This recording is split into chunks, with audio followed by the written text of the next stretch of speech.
नवदुर्गा के छठवें स्वरूप में माँ कात्यायनी की पूजा की जाती है। माँ कात्यायनी का जन्म कात्यायन ऋषि के घर हुआ था, अतः इनको कात्यायनी कहा जाता है। इनकी 4 भुजाओं में अस्त्र, शस्त्र और कमल का पुष्प है। इनका वाहन सिंह है। ये ब्रजमंडल की अधिष्ठात्री देवी हैं। गोपियों ने कृष्ण की प्राप्ति के लिए इनकी पूजा की थी।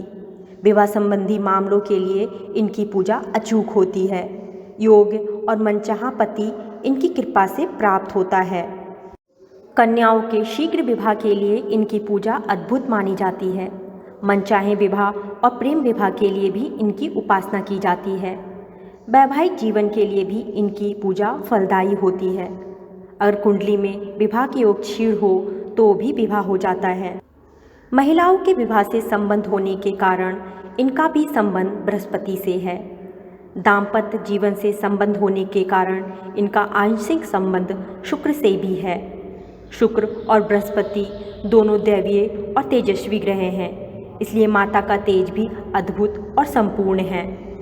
माता का संबंध कृष्ण और उनकी गोपिकाओं से रहा है और ये ब्रजमंडल की अधिष्ठात्री देवी हैं।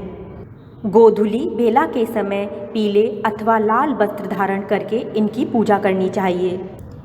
इनको पीले फूल और पीला नैवेद्य अर्पित करें। यो शहीद अर्पित करना विशेष शुभ होता है। माँ को सुगंधित पुष्प अर्पित करने से शीघ्र विवाह के योग बनने के साथ ही प्रेम संबंधी बाधाएं भी दूर होंगी। इसके बाद माँ के समक्ष उनके मंत्रों का जाप करें। इस प्रकार है माँ कात्यायनी का महामंत्र। ओम कात्यायनी महामये महायोगिन्यधीश्वरी नंद गोप सुतम देवी पति में कुरुते नमः। माँ कात्यायनी की कथा। महर्षि कात्यायन ने देवी आदिशक्ति की घोर तपस्या की। परिणाम स्वरूप देवी ने उनके घर में पुत्री के रूप में जन्म लिया। देवी का जन्म महर्षि कात्यायन के आश्रम में हुआ और देवी का पालन पोषण स्वयं कात्यायन ऋषि ने ही किया था। देवी का जन्म हुआ था उस समय महिषासुर नाम के राक्षस का अत्याचार इतना बढ़ गया था कि धरती ही नहीं स्वर्ग में भी देवता त्राही त्राही करने लगे थे। देवी ने ऋषि कात्यायन के घर अश्विन मास के कृष्ण पक्ष की चतुर्दशी के दिन जन्म लिया था। इसके बाद ऋषि कात्यायन ने उनका 3 दिन तक पूजन किया और 10वीं तिथि के दिन महिषासुर का अंत किया था।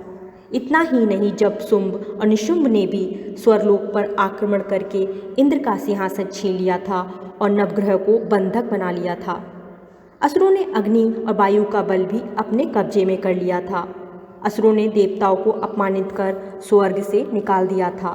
तब सभी देवता देवी के शरण में गए और मुक्ति के लिए प्रार्थना की और तब देवी ने अपने तेज और शक्ति से इन असुरों को बंदी बना लिया और सबको उनके आतंक से मुक्त कर दिया।